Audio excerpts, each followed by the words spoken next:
All right, for this video, I'm going to walk you through at least part of the Chapter 16 homework. I know I wasn't in class to go through it with you, and I want to kind of talk really quickly about problem number 2 and kind of demonstrate how you would go about solving that. Okay, so let's go, or problem number 3, that's a typo. Let's go ahead and go through problem number 3 really quickly. The following information describes the demand schedule for a unique type of apple. The type of apple can only be produced by 2 firms because they own the land on which these trees spontaneously grow. As a result, the marginal cost of production is 0 for these duopolists, causing their total revenue to be equal to profit. A. Calculate the following table. So the first thing we're going to do is we're going to calculate the total revenue and thus the profit for the firms. Okay? To calculate profit, we're just going to go price times quantity. So 12 times 0 will be 0. 11 times 5 is 55. 10 times 10 is 100.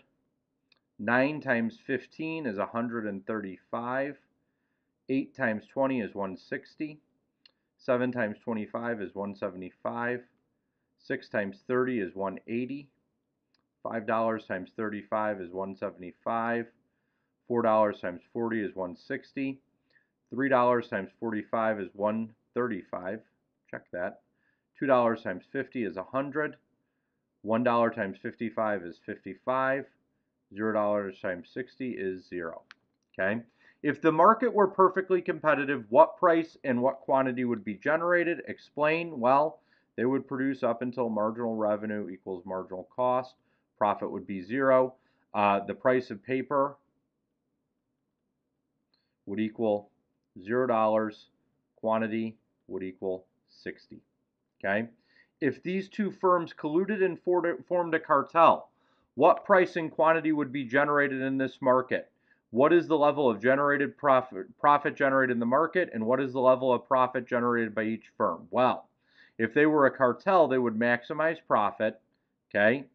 Price would be 6, quantity would be 30. The market profit would be $180. Each individual firm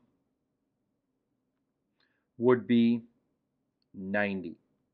Now, what if one firm cheated and produced an extra 5 units? Well, then production would go from the monopoly production of 30 to 35. Okay? The firm, and the price would drop to $5. The firm that made 20 would end up getting $100 in profit. The firm that the quantity was 15, the firm that cheated would get $100 in profit. The firm that the quantity was 15 would get $75 in profit. Now, what if both firms cheat and produce 1 additional unit? Well, then we would go from 35 to 40. Okay? So each firm would make 20, but the price would fall to $4. Okay? So both firms would make $80. Okay, they would split $160 in profit. Now, next it says, if both firms are cheating and produce 1 additional increment of output, will either firm choose to produce 5 more units? So, both firms are cheating. They're currently producing 40 units, 20 and 20. Would one firm produce 5 more? Well, in that case, one firm would make 20 and one firm would make 25. Let's look at the profit. For the firm that made 25, the profit would fall to $75. For the firm that made 20, the profit would be $60. Well, you can see the profit in E would be greater than the profit in F. Therefore, firms would not choose to produce more. The value of the Nash equilibrium is, scratch that, 40 units and $80. Okay? Now, the part I really wanted to work with you guys on. So in Exhibit 1, create a payoff matrix using the exhibit found in the table above and play the prisoner's dilemma. So we have Firm 1 and Firm 2, and they can choose to sell either 15 units or 20 units. Whoops, that was weird. Okay, So I'm going to turn this into a prisoner's dilemma. Okay, there's a couple of ways I could represent it. I really like drawing these lines across. You can also write it, well, I'll show you the other way you can write it in a second. Okay, so if both firms sell 15, 30 units are produced, the price is $6. That means firm 1's profit would be 6 times 15. Firm 1's profit would be,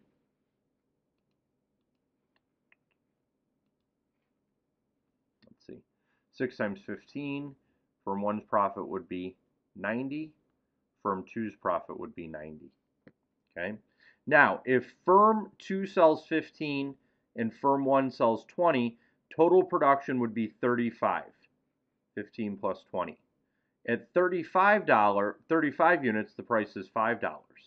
So, firm 1's profit would be $100, 5 times 20. Firm 2's profit would be $75.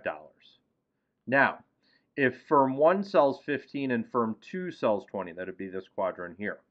Firm 1 would get $75, firm 2 would get $100. And then finally, if both firms cheat and sell 20 units each, 40 units are produced, the price is $4. Okay, it'll be 4 times 20. Firm 1's profit would be 80. Firm 2's profit would be 80. Now, let's go ahead and play the prisoner's dilemma. So, we're going to play it from the point of view of firm 1. Firm 1 can choose to sell either 15 units or 20 units. If firm 2 chooses to sell 15 and firm 1 sells 15, they would actually get 90 in profit. If they sold 20, they would get 100. That's their best play.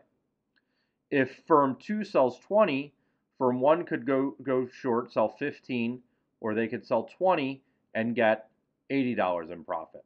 That's their best play. Now, from firm 1's point of view, they have to think from firm's 2 point of view, they have to think in terms of what firm 1 is going to do. So if firm 1 sells 15, firm 2 could sell 15 or 20. Well, their best play is to sell 20. If firm 1 sells 20, firm 2 could sell 15 or sell 20. Okay? Now, firm 1's dominant strategy is to sell 20. Firm 2's dominant strategy is to sell 20. Okay? Both parties will end up selling 20. That's going to be the Nash equilibrium, right? Okay? They would be better off if they actually ended up here in the green. However, because they have an incentive to cheat, right? If they agree and they have an incentive to cheat, okay, you can't trust the other player to play the game correctly. Now, if the players were to repeat the game, this is the one time when you can actually get cooperation. You might get some collusion, okay? You might get some collusion. And that might be the way in which they maintain their oligopoly or they maintain their cartel, is by agreeing with each other. Now, the rest of the homework should be pretty straightforward for you to accomplish. If you have any questions, please let me know. You are going to have a quiz on this on Friday.